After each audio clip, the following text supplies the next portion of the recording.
Welcome to the Bacon Pancast featuring Jake's Meatloaf. This is an Adventure Time podcast, and we are Jake's Meatloaf. I'm Tulip. I'm Nick, and they made I Remember You 2nd edition this week. I'm Tipsy. I'm Chan. Welcome to the team, Chan. Thank you. This is my. How did you like this episode, The Butterfly in the River? I loved it. I thought it was great. Are you asking just me, or are you asking everyone? Okay, so let's have a structure, because I noticed that Fionna and Cake so far isn't got a particularly strong structure, but this episode definitely had a specific theme. So, for example, it starts off with the Marshall Lee childhood flashback in the room with Hannah Abadir. So what are your thoughts on that? I heavily relate to Marshall. I'm like, oh my god. I apologize all the time and make myself smaller for people. So sad. I thought that whole, wasn't cute, but I mean the whole him meeting with confirmed Simone, right? Is her name confirmed? Simone, yes. The credits say it's Simone. Yeah, that whole bit was really cute, and I think just overall the whole episode was cute. That's the theme I got from it. That has to be one of Rebecca Sugar's songs, right? Am I wrong on that? Yep, it absolutely is. It says so. Oh, it right does say their so. Credits. Oh, fab. Yeah. Okay. I was wondering about that. I was like, I knew she did something on the season, right? We talked about that before, so I was like, is this the thing? But her name wasn't in like the opening credits, so I assumed it wasn't. But all right. No, this isn't the episode that she wrote, as far as I know. Maybe I didn't. Maybe I should double check. I don't think it is. She did. No, it's not. It's not. Really hope we get a full version of that, but I guess I'm not holding my breath. There's clearly a full version. Come on. They put out a soundtrack for the other season, so I don't see why they wouldn't, and probably include a full one if it doesn't get sung in a later episode too. Yeah, I want it in the show. I'll take a soundtrack afterwards too. Fine. Yeah, because then we can get like the demo version of Rebecca herself singing it. True. I don't know that they would put that on a soundtrack, but we probably will get it just on YouTube or something. Mm-hmm. Or TikTok. She's been doing TikTok. Everyone's cross-posting these days. So I'm going to be completely honest. I've already discussed this episode for several hours with other people prior to this podcast. What the fuck? Yeah, I have. And I've got a bunch of notes here as well, and I've written quite an extensive post on my Tumblr relating to it as well. So it's very difficult to talk about it moment by moment, because I have very strong views on the structure of the episode as a whole. Okay, but you were the one who wanted to do it, so I assume that you... Yeah, I did all that intentionally. I just feel like if I start now, I'm just going to go into the whole thing. I mean, I don't think that would necessarily be terrible, but I don't mind going beat by beat either. And since we started, I say, let's finish it out. We're still on this same intro scene, though, and I gotta say, I like that Simone is playing 4 cats. I take that to be a nod to the comics I was talking about last week, although nothing else from those comics seems to be relevant at all, which is fine, because it's not like that's something that most people will know about or remember. I like seeing little references to it. Also, Simone's song definitely seems to be about memory loss, so yeah, they're putting her in the same, Ice King position relating to Marshall that, in I Remember You, you clocked this clearly. It did make me feel something. She probably just can't remember who he is. Yeah. They're friends, but she can't. She has memory issues, so she forgets who he is every time she meets him. You know what I noticed just now when I'm looking at this screenshot? Simone doesn't look as old as Simon does. There could be a number of reasons for that. It could be meaningful. It could just be they didn't want to draw an old lady. I mean, all they would have had to do was put a streak in her hair, right? But she looks like the classic Simon, from, before he put on the crown, basically. Her hair is also much lighter than Simon's. She's got a bit of Ice Queen in her. So maybe she's most comparable to, mid-transformation Simon from I Remember You. Yeah. Yeah, that could be. I mean, also, clearly a notable amount of time has passed between, whenever that flashback, however long ago that flashback was, and, the modern-day Fiona world, so... Doesn't that confirm against what we were saying, a different episode where, they don't have childhood memories, they just don't remember anything? Yeah, exactly. They clearly didn't have any childhood memories or didn't seem to have any in the first season, but now they have full on childhoods. And I actually have some notes about that because there are scenes in Marshall Lee's childhood which contradict the lore of Adventure Time. There's a scene later on in the episode where you see Cake and Hentress Wizard going through the tree, and the tree shows different parts of the Fionna and Cake timeline, including the parts where it was magical. And you can see that the timeline in the past is both magical and retroactively non-magical. In what world, Demon Marshall Lee jumping through the trees, and then he jumps through the tree that becomes the tree house? Now this is contradictory to the Adventure Time lore because the tree didn't exist until after Adventure Time Season 5 episode The Vault, where it was clearly a little tree, a little shrub, and Marceline was already several hundred years old by that point. She certainly wasn't a toddler.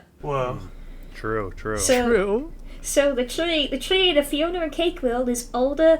Either the tree is older than the one in the Adventure Time world, or for some reason, Marshall Lee is younger than Marceline. I mean, I could believe either of those being true easily, like because of like I was saying, you know, what little source of backstory there is, like from the comics, they do stuff intentionally differently to get to, you know, the result of, you know, the present time being like parallel to the OO versions of all those characters, but like the reasons they're there and what they're doing there could be completely different. Ice Cream's backstory, it probably didn't exist in the original Fionna and Cake world. Although it could be, like, again, because we don't know hardly anything about Marshall Lee's, the magical version of his backstory.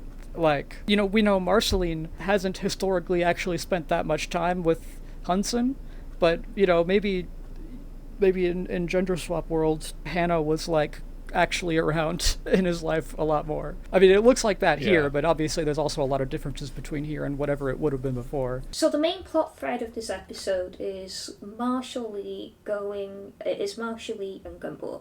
Marshall Lee going to meet Gumball's parents. Now, the scene that got the strongest reaction when I was watching this episode with Kim is the first scene with Marshall and Gumball, where they're cooking in the kitchen and Marshall is cutting up the chocolate and Gumball goes, "No, no, no," and then we both cringed. I had to pause the episode because of how hard I cringed. I felt so bad for Marshall Lee that Gumball was saying the exact same thing that his mother was saying to him. Then he told Gumball that he's just like, he reminds him of his mother later on. It's like the worst thing you can possibly say, but no, I really like this because this episode sort of goes into what makes these characters different from their Adventure Time counterparts, you might say. They have completely different backstories to Marceline and Bubblegum. Gumball going, "No, no, no," that's a little bit of Bubblegum that's speaking through into him. Just everything has to be perfectly done. He's not going to yell at you for getting it wrong, but the way he's patronising about it is almost worse than being yelled at. Yeah, and he like doesn't even realize he's doing it. He has no idea how difficult it is for Marshall to be treated like that. But that's why it's so sweet by the end that they address it together. Yeah. We really appreciated that Marshall actually got to explain to Gary what his issue was, and they showed a good level of communication with each other. Right? I loved that. Yeah. Wasn't a misunderstanding plot like we've seen before. Yeah. Also, I gotta say that, like, probably throughout this episode generally, but especially near the end when Marshall says to Gary that he reminds him of his mom, and Gary's like, "Oh my god." The delivery of that line to me reminded me of how Gary's voice sounded last season. And just Gary's lines in this one impressed me, I guess. I think that maybe it just took them a little bit to like find the voice with this new actor, but I'm on board fully. So we also got to see Gary's past as well. Yes! Gary's family, and this was the main treat for me in this episode, as you can imagine. Yes, me too. The house is full of cats. There's cats everywhere. There's cats all over this episode. There's the ones in Simone's park, where she's surrounded by cats as a reference to the comics. There's all the cats in Gary's parents' house. And there's Kate the cat. it doesn't surprise me because Fionna and Cake was invented by Natasha Allegri, who is a famous cat lover. Gary's parents are a representative of what Bubble Guardian or the Mother Gum would be like if the Mother Gum was human.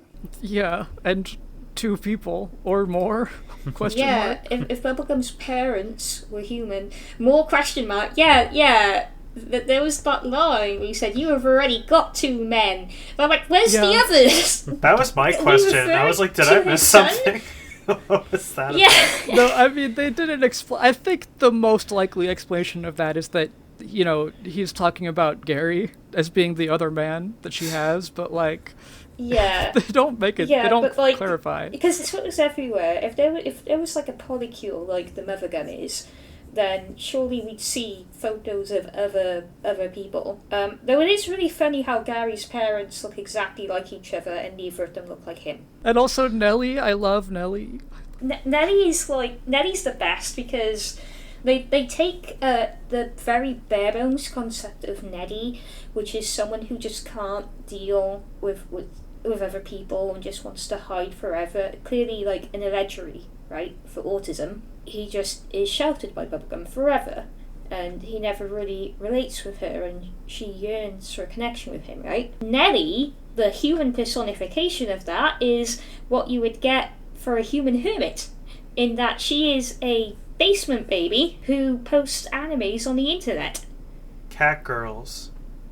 That is the most amazing thing. Nellie is basically TV. True. And I think that's great. And then you see the reinterpretation of how in Adventure Time proper, Bonnie really went to far lengths to look out for her family, right? And then you see that Gary really looked out for his sister, just like how Bonnie looked out for her brother. But there's a difference here. What Gary has is everything that Bubblegum ever wanted. She went to such extreme lengths to have a family, to when her family were not human in the way that she was, when she couldn't relate to them like humans, she created human family members.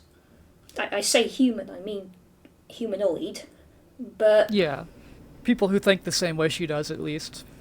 Yeah. Everything that Bubblegum has done, everything that Bubblegum became, came out of that yearning for a family that is similar to her. Gary has a family he can relate to. He has everything that Bubblegum strove for, and therefore he has gone through none of the challenges that pushed Bubblegum to be that hardy person that she is. So Gary is what Bubblegum, kind of probably what Bubblegum could have been if she didn't have any of that hardship. If she actually had a family that was fully capable of supporting her. And it's so interesting seeing that in the conceptualization of an AU. Mm-hmm. And yet Gary still wants to be independent. Right. That is actually, like, fully utilizing the point of, like, what an AU could be all about, you know? We're actually getting to see the different perspectives on things. And, you know, actually getting to see it is important. Like I said, I think in the first episode this season, you know, Gary's not acting exactly how Bonnie would because just the worlds they occupy and the places they occupy in those worlds are so incredibly different, it would be hard for them to reach the same point. And, like, this episode is agreeing with me, but this episode is, like, showing it, and that's different than just speculating about it. Yeah, and it was really good. What was the, like, what's the term, like, coffee shop AU? That's what we've been saying. Like, I haven't really, you know, I was able to pick up on what that means easily, but I you know, haven't really, like, heard of that prior to you guys mentioning it. But this episode really, really felt, like, strongly like that in a way that was a bit more engaging than some of the previous ones, where, like, we're really seeing a difference between the casts, like you guys were just saying. But then we still get a good mix of having some magical stuff with what Cake and Huntress do, too. Yes, definitely. I mean, this is the first episode that like pretty much takes place entirely in Fionna World. There's a little bit of ooh at the very end. Like 99% of this episode is about Fionna World, and, like, I think it completely earns it. Like, everything that we're shown here is stuff that I'm way interested in. Like, it's dragged me in fully. You know, and I wasn't, like, resisting it, but, you know, the sweet spot plot wasn't doing a lot for me before, but now more involved in, like, Fiona's character breakdown and where she's gonna maybe go in the future that we saw a glimpse of, that I'm invested. And of course, the romance between Gary and Marshall is great, and we just hadn't seen that at all because they had done absolutely nothing yet until this episode. But then they got one, and I'm happy. Yeah, it was nice because Gary and Marshall were like one of the stronger points in the previous season, and especially episode 7. Yeah. The Stakes World episode. That was a very strong episode. It's nice to see them shining again rather than just being background characters like they have been up until this point. Biggest laugh this episode was Gary's parents saying, like, do you want to see the tapes? And Gary's like, he doesn't want to see that. And then, like, Yes, Marshall he just does. silently nods and smiles like he really does want to see it. Yeah, I was like pretty speechless when this song came on because I'm like, it's such a special feeling hearing like a Rebecca Sugar song on Adventure Time. I'm like, oh my god, it's been so long since I felt this way. Sugar is really good at capturing strong emotions with minimal lyrics. Yeah. Like, Sugar could write a song that is 2 sentences long that will make you cry. Of course, they had to be her because they're doing "I Remember You" again. Yeah. That was her Yeah. whole deal. Yeah.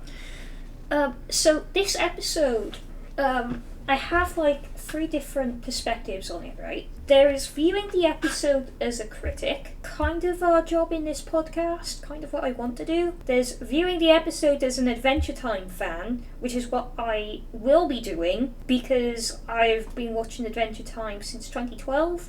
Yeah, we just can't help that part. Yeah, I just can't help viewing it as an Adventure Time fan. And then there's viewing the episode as an artist, as a creator. And these perspectives have 3 completely different outcomes. Specifically, I thought it was quite well produced. I thought that a lot of the elements that in previous episodes failed to come together or make sense of each other, a lot of them actually came together much better in this one. A really excellent example of direction is when Fiona trying to do too much at once, right? She's trying to help Huntress Wizard find the heart, she's trying to help out Cake, and then she tries to help Marshall and Gumball at the same time. But what this results in is a conversation, 2 different conversations at the same time, in 2 different places at 2 different times, from Fiona's perspective. And that scene was very well done, I think. Yeah, agreed. I loved it. It was a very clever use of direction. And then later on, you see Cake and Huntress Wizard going through all the timelines, and you get some context for Fiona World, what it was like before, and what it's like now, and you can sort of see how the things that are shown are relevant. They show Fiona and Cake having a great time together in the magical version of the world, and then they show Marshall Lee hopping for the forest as a kid. And then it goes from Marshall Lee hopping for the forest as a kid to him being lectured by his mother. And then they go back to the present, and you see the near future. Kate doesn't realise it's the near future, but it's a near future possibility of Fiona being forced to work for Hannah Abadir in order to get the place, and she and Kate lose their home as a result. I thought that was much more of an effective way to bring in the magical side than in the previous episodes, where it just sort of had nothing to do with anything. Yeah. Yeah, everything like connects a lot more seamlessly here in this one. That's kind of why the ooh stuff is like at the end, because it's like, oh, by the way. Yeah, I mean, we are at the point where, like, this is definitely what the season is. It is a more low-key season. It's less of an adventure and more of a mundane coffee shop AU style plot, with obviously Huntress Wizard thrown in to mix things up, but...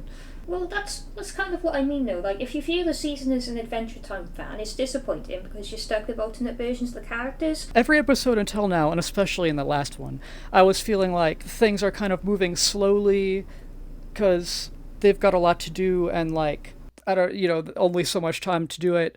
But this is the episode where it clicked, like, but the moving slowly is kind of the point. Like, this is what this season is about, is these characters living their lives, and, like, this is the first episode that really fully indulges in that, and, like, it was a good one to do because, like, it made me care. It made me care more than the previous episodes have. For sure.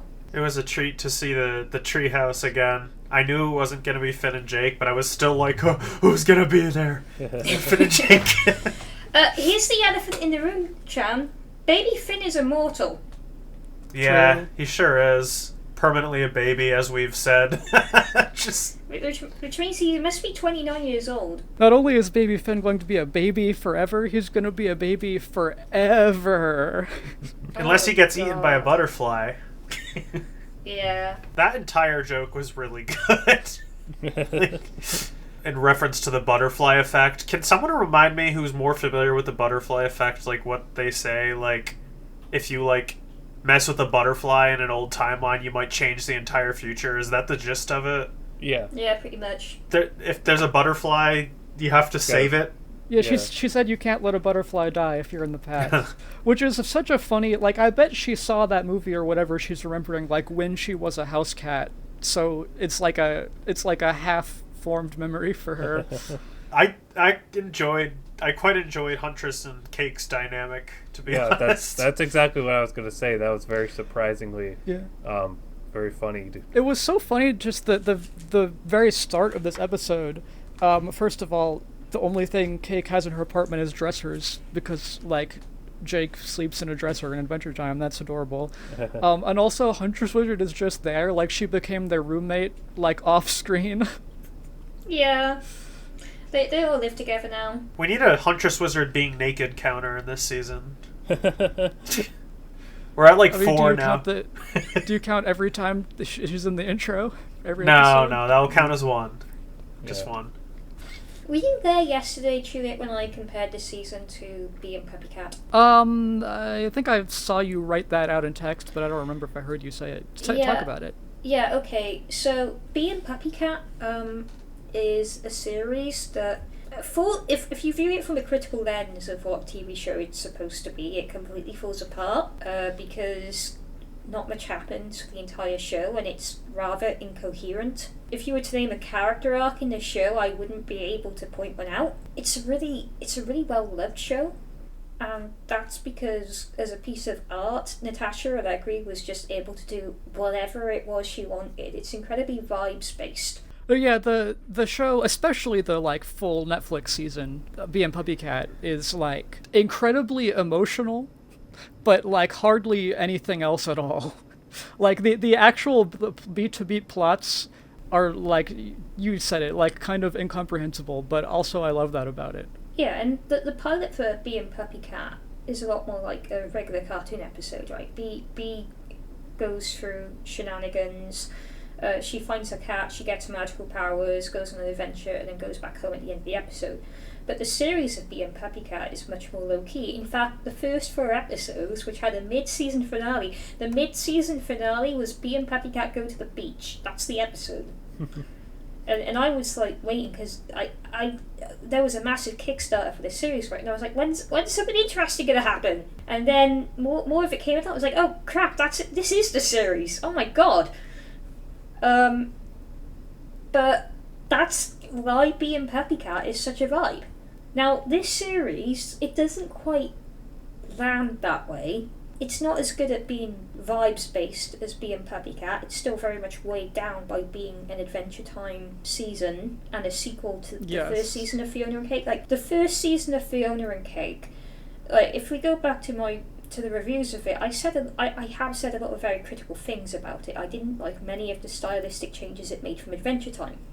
In a way, the season being so structured is antagonistic to Adventure Time because Adventure Time is so unstructured. But it led to a very strong season with very strong episodes that we still think about to this day, right? Yep. This season has no episodes that I'm going to be thinking about after 3 months. I mean, I think this one might be one of those for me.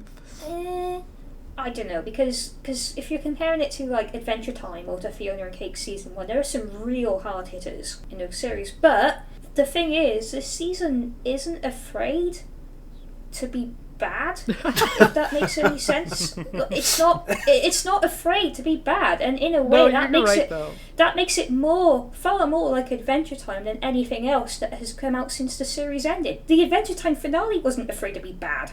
This season, they're just doing what they want to do. If they want to do Huntress Wizard storybook backstory, they do it. They want to show them travelling for the tree, they do it. They want to show Fiona romantic drama, they do it. They want to show Marshall and Gumball backstory, they do it with no regard to how like it fits into the season. Yeah, and that's really how the old show was. And the number one thing I see people online saying about this season is like, you know, pacing this, pacing that, but it's like they don't make a season of TV and purposefully make the pacing bad. Like, you know, they're doing what they wanted to do with this. Yeah, and like I think this season shows that the Adventure Time crew themselves are taking a far more relaxed approach with it, because everything else is like, oh shit, this is the last Adventure Time ever.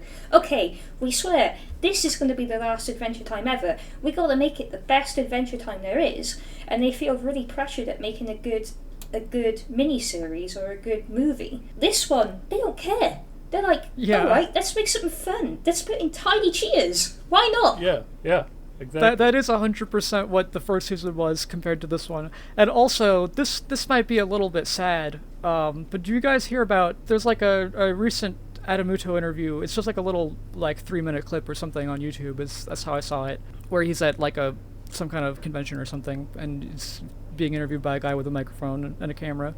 And they ask about Prismo's glitching problem that was like vaguely hinted at the end of the last season, and in this one we know he also like can't grant wishes because of it. And in the interview, Adamuto said, "Yeah, that might be something we answer if we get a third season." Oh, Oh my god! Yeah, Really? I saw It has some- no relevance? I saw somebody on Twitter, so, like, I don't know, maybe that person saw that interview too or something, but I saw somebody say that, and I was like, no, I would think that they would address it, but okay, I guess not. Right, see, I don't know when that interview came out, and I think he might have just been saying that to avoid spoiling anything, potentially, because the way that they showcased that earlier this season, to me, feels like it's not something they're just going to leave unaddressed Yeah. completely. And he's in the But credits. if they did, that would be a very Adventure Time thing of them to do. Yeah. Yeah. And it's also putting it in my head that they're thinking about a potential third season. Obviously, that's not confirmed at all. But, you know, this season being the way it is, like Tipsy, like you were saying, it feels more in line with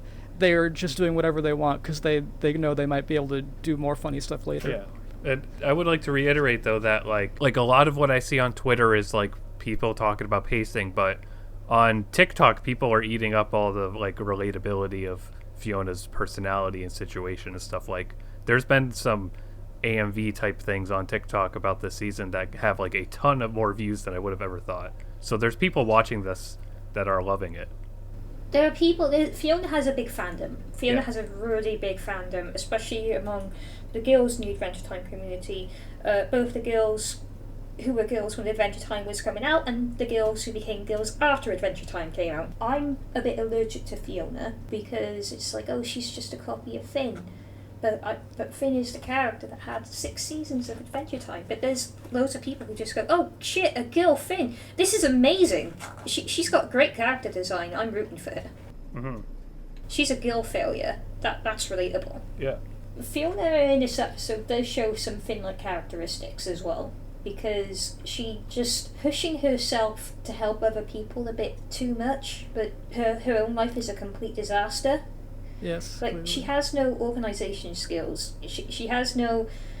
she's like, someone asks her for help, she's like, oh yeah, I'll be right there, and she has no concept of when she can actually help them, or if she can do so. She overpromises, and that's what she did when she confronted Creanie in this episode. Creanie clearly hates Fiona, so is giving her insane prices for this land so that Fiona will back off and be depressed. Why doesn't Fiona just buy a different piece of land? That's the thing. I was thinking, like, Fiona seems way more invested in this than even Gary and Marshall do, and it seems ostensibly like it's for them. It seems to me that she just cares so much because this is the thing that's in front of her right now, and like she feels like she needs to do all she can to help them when it's like not her problem really. Yeah. Well, and she hates Queenie. We got to get back at Queenie. Yeah. Well, she feels like she has something to prove, you know? Like, if she gets the money, she also proves to Queenie that she's not a failure. But even if she got the Yes. money, would Queenie, like, go through with it? Or would Queenie just take away all the stuff from the land first and trash it again? She's trying to impress an incredibly unsavory person and prove something to them. Yeah, and this is why I'm wondering if maybe, like, if Fiona's plan is going to fail, and if it does, like, that's probably going to be good for her, actually.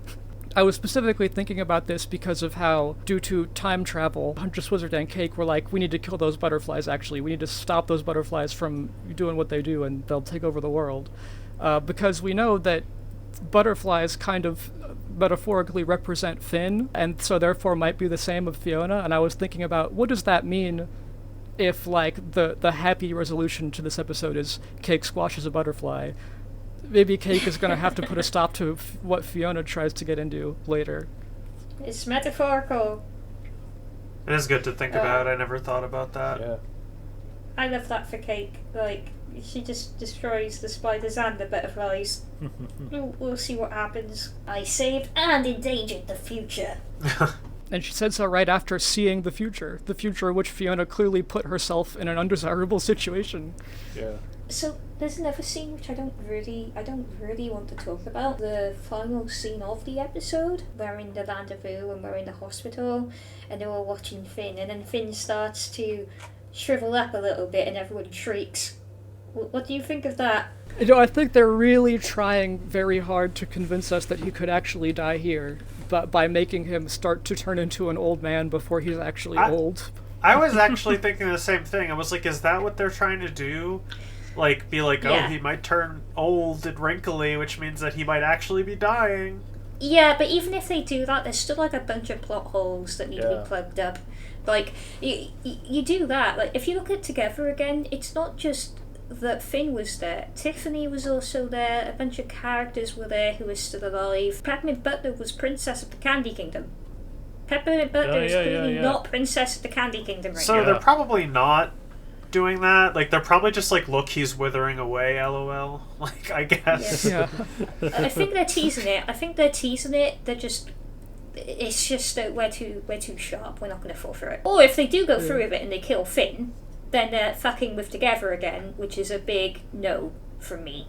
So I don't like it, because either They're not like, gonna go through with it. either it's like a fake out that we already know is a fake out, so it's annoying, or they actually retcon Together Again, which is like, why on earth would you ever do that? So yeah, that's why I didn't like that scene. I don't think it's necessary. Just have Finn nearly die as he is. You don't need to pretend that he's going to become an old man. I liked seeing Wishy again, though. When we got to see Wishy World Simon Petrikov, although weirdly, like, not exactly the same art style of PB and Marcy standing next to him. When did we see Wishy last? That was Bananas, one of the Okay. last episodes of the original series. Uh-huh.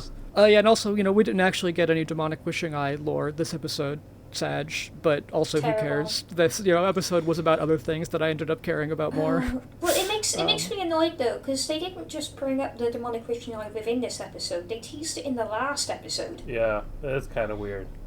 which made it seem more important than it actually turned out to be. Again, another Adventure Time tradition. Yep. You know. Yeah. I mean, it happened with But- the Enchiridion, Yeah. too, right? It's very clearly that nothing going on in the Adventure Time world is going to matter, like, at all, until the finale. So they're just going through the motions of trying to save Finn, and it's padding, basically. The only thing you can derive from it is how far these characters will go to save Finn. It's showing them, going down every avenue and nothing's working. By the way, I feel like, as far as we know previously about the demonic wishing eye, it didn't used to have any genie-like twists of the wish you make on it. Gunter at least didn't seem to have any problems, and Finn and Ice King got teleported to Bleb pretty easily. Yeah, it didn't have problems doing anything before, and it only did so because the magic that's killing Finn is beyond the multiverse. or Right. something. I mean, yes, that does make sense. I'm not saying that it's a contradiction. I just think it's funny that, like, this was Wishy's genuine best attempt at trying to heal Finn, and it was Yeah. like, it gave him funny glasses. And also something else that, it also is seemingly making his condition worse in some way that we don't really know. Maybe they'll elaborate later. But I laughed. It was a joke. I laughed. I don't think it made his condition worse. I think it literally just gave him glasses. Because if you think about it, he attached himself to a tree, right? And the tree is killing him, so the tree is probably sucking out his vital essence or something. He just hasn't been fed an orange today. He'll be Oh fine. my god. Did you guys think anything about the book that Cake was reading before they went What, into the Human tree together? Bondage? Human bondage! That's not what I was expecting. Right. I mean, I think the obvious way to take that is like as a sex joke. Yes. But I also, haven't read this book, but I looked up a summary of it, some website called litseller.com, which just was whatever came up first on Google. I will read to you now. Okay. The novel Of Human Bondage tells the story of Philip Carey, a young man who has suffered from a physical disability, lameness, since childhood. After the death of his parents, he is raised by his uncle and aunt, where he encounters cruelty and misunderstanding. Philip tries to find himself in various professions and countries, starting with studies in Germany and ending with medicine in London. He experiences many disappointments and failures, particularly in love, especially with Mildred, a woman who takes advantage of his kindness. Through suffering and his search for life's meaning, Philip comes to realize that happiness lies in simple things and accepting himself as he is. The novel explores themes of loneliness, the quest for self-discovery, and the pursuit of happiness. Sorry for the spoilers of Human Bondage. Apparently that's the whole plot. Anyway, there probably is a little bit of a deeper meaning for why they gave that to Cake. I think that the self-discovery stuff is kind of what her arc, as we've seen it so far in the season, is about. I think that's why she picked up the book, though. Unless she was expecting a different kind of human bondage. Right. I mean, I think that is the point. That is how we're supposed to take it. Yeah. But there's also themes. Also, this definitely doesn't mean anything, but while I was reading that description, I thought about how there's also some weird Princess Bubblegum parallels in it, like having an abusive aunt and uncle and studying in German, and it's kind of a stretch, but you could say struggling with loneliness could connect to her, like having surveillance problems. But, she's not really going to be in this season very much, so that's probably not true. That would be crazy. If just, here's a book, this character's a lot like Princess Bubblegum, except without you becoming an evil princess part. Speaking of loneliness, poor Monochromacorn. I know. Oh, Yeah, we forgot about that. Not the swan, that's where the puppies came from. Oh my god. That's okay. We were talking about before, like, Cake really got the bad end of the deal by becoming a normal cat while everyone else became a human. Well, apparently Princess Bubblegum Swan isn't even alive anymore. It became a boat. But to be fair, it could be like the boat in Adventure Time itself is also modelled after Princess Bubblegum Swan. True. Oh, you mean the one from the theme park, from Wheels, might be modelled specifically after Princess Bubblegum Swan? Yes. I can't contest that. I guess I don't see why not. Yeah. See, once again, this is the lore only we would bring up. Yeah. We also saw Jay and... We did! I didn't notice that. Destiny. Yeah, I didn't notice that until the second watch. I was like, wait, what? They're right there! Oh my god! Jay Right, lost well, his nose. Whoops. I did notice that on my first watch, but I didn't realize it was them at first. Me neither. Because, they look so different. Yeah. But my first thought actually was those look like older versions of Finn's unnamed other kids from Farm World. They do. But that wouldn't make any sense. So I think it probably is Jay and Little Destiny, but they just look a little different for some reason. Little Destiny is dressing more masked these days. Little Destiny it's T for T. An alternative possibility could also be that that's like the original Fiona World versions of Jay and Little Destiny, who are gender swapped from their other counterparts. But that would raise so many questions. It would, but it's not like they haven't done it before. Remember how Flannel Boxing Day was there in the background last season? Oh my god! No, I forgot. Flannel Boxing Day was there. He was like on the ice rink when they got back into Fiona World after like talking to the Lich and Jerry. That does raise many questions. But no, this is Jay and Little Destiny. Maybe they do look older for sure, and it can't have been that long. Maybe they just had like a growth spurt, or maybe the creators forgot how long it's been since the previous season. Because it can't have been longer than a couple of weeks, otherwise Finn would be dead. They did say Finn is in stasis, though, right? Like, I suppose? The thing is keeping him alive also. Yeah. So. Yeah, they did say that. Did it really take that long to notice Finn was missing? Yeah, Finn probably goes missing all the time, but Yeah. it's not because he's in any danger. He's just like off doing something else. Yeah. Also, there's the whole tree thing. It's like the tree house, but it's boring and normal. It's what they call it, like the willow, or whatever. Yeah, it's right next to where they live as well. It's old as balls.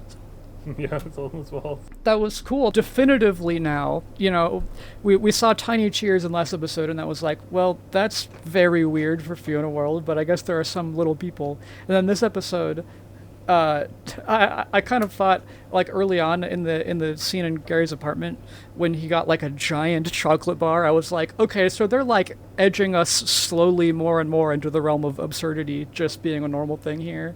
And then fully, yes, magic exists. This tree is something magical, even if it's not the heart of the forest. And she communes with it in exactly the same way as the Green Wizard way that she did last time we saw. Magic existed even in, like, I think I mentioned this before. Magic existed in the Land of Vu even before the Great Mushroom War. Mm-hmm. Yeah. It's one of the most ancient things in the Adventure Time world. It's just that magic became really weak during human civilization. So maybe this tree is an element of magic in Fiona's human civilization, and it's hard to say whether it's present because of Simon's mind, or whether because this is now a multiverse story that Fiona and Cake's world has been permitted magic due to being a real universe. It can't escape magic. Specifically the magic thing, it could go either way like that. But I feel like anything native to Fiona World simply can't escape the origins of it. Within the kayfabe of the story of Adventure Time, Fiona World is meta. Like, everything in it originates from the fact that it used to be just a story people told each other. So, like, I feel like, yes, this tree is special because it is the treehouse, because Prismo or Ice King think of it as being a special point in the world, and so it has importance even now. Yeah, because it's like it can go between the different versions of the world, even.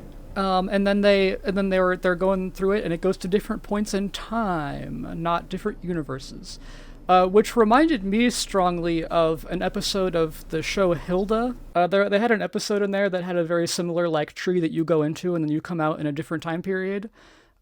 Which in that episode was called the Feratok tree, but I tried looking it up and, like, I think that they just made that name up for Hilda. But I know that a lot of other monsters and stuff in Hilda are based on, like, real life folklore from real cultures, and so I was really trying to find out what this time traveling tree, like, is actually from, and if I could maybe read some meaning into it for what it means in this episode, and I just could not find any more information about that. So I don't know, if anyone in the comments wants to let me know something I probably missed, that would be cool. I think it must be. I still really feel like that it showing up in two cartoons independently means it's not a coincidence, but who knows. Were you going to say something, Jan? Yeah, just that I could have been reading too much into it, but I felt like when Huntress spat out Cake and she was on the ground, it was like, I was like, wait, this is Jake's birth scene again. It is like Jake's birth scene. Someone else said that as well. Okay, I thought maybe. I was going to talk about a different parallel there, which was when Cake is like, I'll handle this, and she's like reaching out to grab the leaf, and it's like stretching out the wooden bark arm, and like there's bleeding sap from underneath it. It really strongly reminded me of Breezy when Finn grew his new arm from his flower, which of course was how he got the thorn hand, which again, they showed the imagery of that with Fiona earlier, so this is like probably more Fiona and Huntress Wizard parallels is what they're doing there.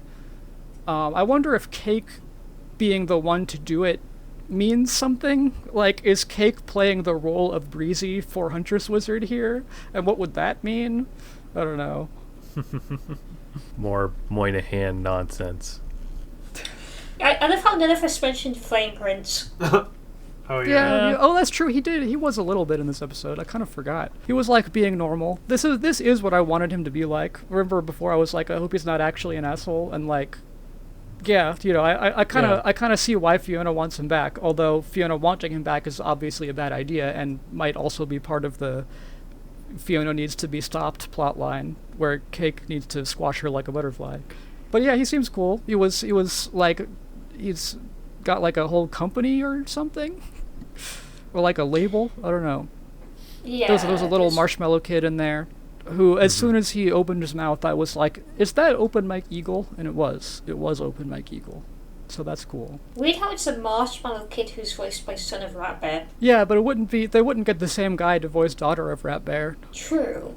I guess that Flame Prince took Flame Princess's rat career and really ran off with it. Yeah. I mean, that's all there is to say about that. It was a very short point of the episode. But I like how helpful he was, I guess. And also non-helpful in the way that he gave Fiona a bad idea, like a bad tip to follow in a way. Mm-hmm. Yeah. But, you know, I like that he's, like, trying to mend ties with her. He was the one who broke up with her, so the bad blood was kind of on his side in their previous relationship. But, you know, I think he seems cool. He seems like he's trying to mend things and giving Fiona the wrong impression in doing so. But that's just a sort of normal misunderstanding that people could go through. It's a complicated one. I also had a thought in the back of my head of I wonder if, like, the Willow in this episode is related to Fennel in any way, just because in a literal sense Fern became like part of the tree in the modern version of Ooh. Yeah. I mean, in practically that would maybe mean she comes by to water it sometimes and has an attachment to it in that way. It wouldn't mean anything like magical or special, but like that was in the back of my head. Could that be the case? We haven't seen all the Fennel scenes this season. I'll say that much. Well, how do you know? Have you seen something I haven't seen? Because there's a scene in the trailer that we haven't seen yet. Okay, I must have forgotten. Well, that's cool. I hear some sort of chainsaw outside my room, or Ooh. Someone's cutting down the treehouse. No! I apologize if that comes through. It's pretty loud. Okay, but it's funny, so it's actually okay. We don't have to talk for much longer, but I do want to address the fact, which we touched on a little bit earlier, that yes, they do have childhoods now, and like it could be that in a confusing four-dimensional imagine every point in time laid out in front of you, snap your fingers, every point in time simultaneously changes from the old one to the new version. It could be like that, or I was thinking of different ways this could be explained, like maybe they literally didn't have childhoods until the moment in which they would like be thinking back, and at that point their past events would have been spontaneously created, and like that's why we were seeing them being overwritten in active time. Or maybe it's because of the time travel that it was being overwritten. Like every moment that Huntress Wizard and Cake visited was like, yeah, this is the past, so it's how things used to be. And then Golbetty is like, oh, but not anymore, gotta change it. And so it's True. like kind of their fault that things are this way now. I don't think it's actually that one, because obviously last episode Marshall and Simone had an exchange that, you know, indicated that they had a past, therefore the past probably existed before these events occurred, which would have brought it into existence, but also time travel can be confusing, so who knows. I just like playing with fun ideas like that. Maybe you are right, and it only becomes true once it has been observed.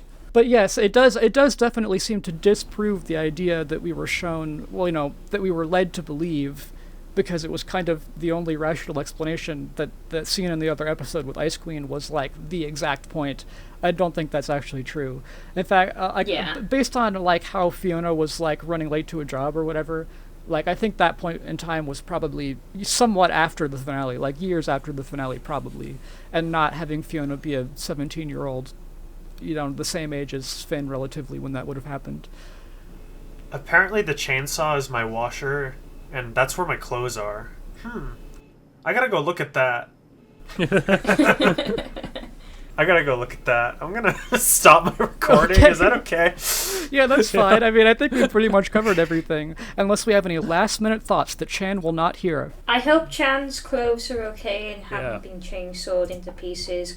So any thoughts on what's gonna... Because I know so far we have just not been able to predict anything for this season because the episodes are so incoherent, or incohesive, I should say. Are there any predictions? I'm sticking with my theory that I said before, that like we're gonna bring magic back into this world in like a bigger way than it already is, and then that's gonna probably be good for Cake because she won't be like a single focal point of interest about magic, and it's gonna be good for Fiona because she like won't have to live a boring life where she sacrifices herself for others every day Or maybe magic will help her do that, or something, I don't know.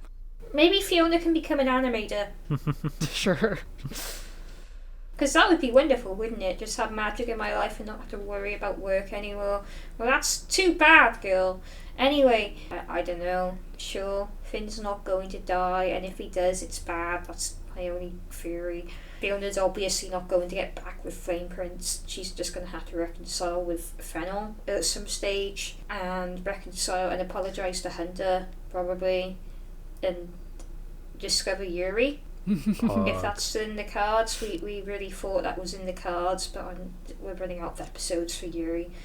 I'm so sorry. Oh, here's a thought that I had that I forgot to mention before. It's not a theory or prediction though. Sorry. I just noticed that when Huntress Wizard was sewing together clothes for herself, she also made herself a mask, which is funny now that we know that that mask is a very magical thing. That's what proves she's a wizard, and even when she literally isn't, and it's not made of magic or anything, her presentation, she just thinks that the mask is so important for her image that she made one for herself, and then she lost it again. The world is just telling her, girl, you're not ready for this yet. Yeah, she's doing her best and failing. Fellow girl failure to Fiona. True. Also, her cutting off her hand and Cake just going, girl. Yeah. That was good. That was good. Okay, well, I'll see you guys next week. All right.